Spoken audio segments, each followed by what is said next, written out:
Hello friends, ఈరోజు మీరు మీ ఖర్చులను ఎలా నియంత్రించాలో నేర్చుకుంటారు. తద్వారా మీ వ్యాపారం దాని ఖర్చులను భరించడానికి తగినంత డబ్బు సంపాదించే స్థాయికి త్వరగా చేరుకోగలదు మరియు చివరికి తెలివిగా వృద్ధి చెందుతుంది, దాని విలువను పెంచుతుంది. సరళత కోసం మనం 1 యూనిట్ అని పిలిచే కాల్చిన వేరుశెనగ యొక్క ఒక ప్యాక్కు ఒక 100 రూపాయల అమ్మకపు ధర ఉందని అనుకుందాం. మీరు ఒక యూనిట్ కాల్చిన వేరుశెనగలను ఒక 100 రూపాయలకు విక్రయించినప్పుడు పదార్థాల ధర 56 రూపాయలు. అలాగే బాట్లింగ్ మరియు ప్యాకింగ్ కోసం 2 రూపాయలు మరియు కాల్చిన వేరుశెనగ రవాణా మరియు పంపిణీ కోసం మరో 3 రూపాయలు జోడించండి. అదనంగా 1 రూపాయి మార్కెటింగ్ మరియు ప్రకటనలకు వెడుతుంది.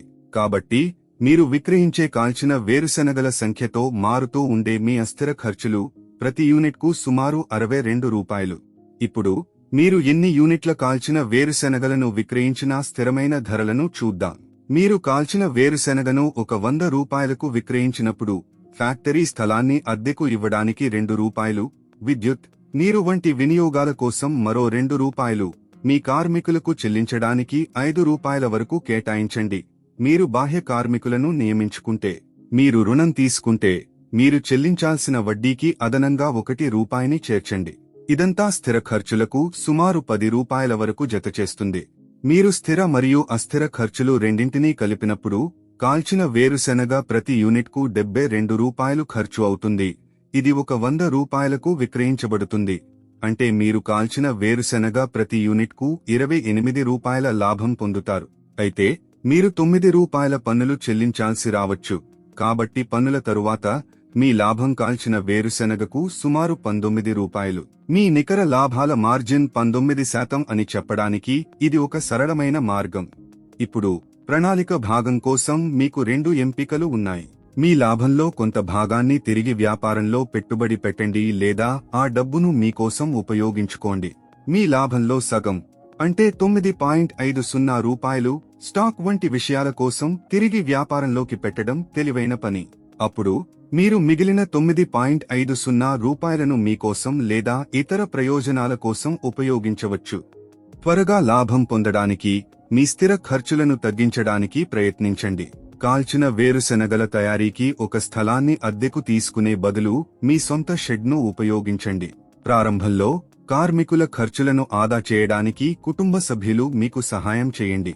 రుణాలు తీసుకునే బదులు మీ సొంత డబ్బును ఉపయోగించుకోండి లేదా స్నేహితులు, కుటుంబం మరియు వ్యాపార భాగస్వాముల నుండి సహాయం పొందండి. ఈ విధంగా మీరు క్రమం తప్పకుండా వడ్డీ చెల్లించాల్సిన అవసరం ఉండదు. స్థిర చెల్లింపుకు బదులుగా లాభాలలో వాటాను వారికి అందించండి.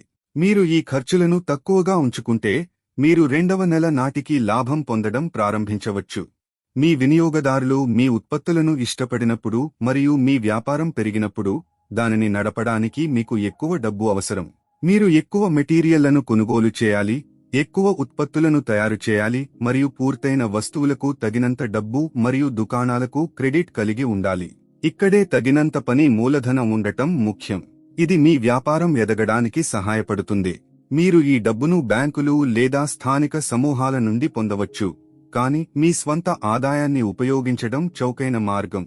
మీ లాభాలలో సగం వ్యాపారంలో ఉంచడం మరియు తిరిగి పెట్టుబడి పెట్టడం ద్వారా మీరు 2 పనులు చేస్తారు.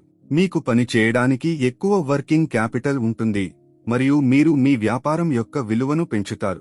మీరు తిరిగి పెట్టుబడి పెట్టినప్పుడు మీరు పెద్ద ఆర్డర్లను నిర్వహించవచ్చు మరియు ఎక్కువ స్టాక్ను ఉంచుకోవచ్చు. ఇది మరింత వ్యాపారానికి దారితీస్తుంది. ఫలితంగా మీ వ్యాపారం యొక్క విలువ పెరుగుతుంది. ముందుకు చూద్దాం. మీరు దుకాణాల సంఖ్యను పెంచడం కొనసాగిస్తే మొదటి సంవత్సరం చివరిలో మీ వ్యాపారం విలువ 20 లక్షల రూపాయల నుండి 27 లక్షల రూపాయల వరకు ఉండవచ్చు. మీరు 2వ మరియు 3వ సంవత్సరంలో డబుల్ షిఫ్ట్ పనిచేస్తే మీ వ్యాపారం విలువ 49 లక్షల రూపాయల నుండి 61 లక్షల రూపాయల వరకు కావచ్చు. మీరు మీ వ్యాపారంలోకి ఎంత ఎక్కువ డబ్బును తిరిగి పెడితే అంత ఎక్కువ క్రెడిట్ పొందవచ్చు, అంత ఎక్కువ అమ్మవచ్చు మరియు మీ వ్యాపార విలువ అంత ఎక్కువగా ఉంటుంది. All the best. చూసినందుకు ధన్యవాదాలు. దయచేసి లైక్ చేయండి, షేర్ చేయండి, వ్యాపార్ కోచ్ ఛానల్కు సబ్స్క్రైబ్ చేయండి.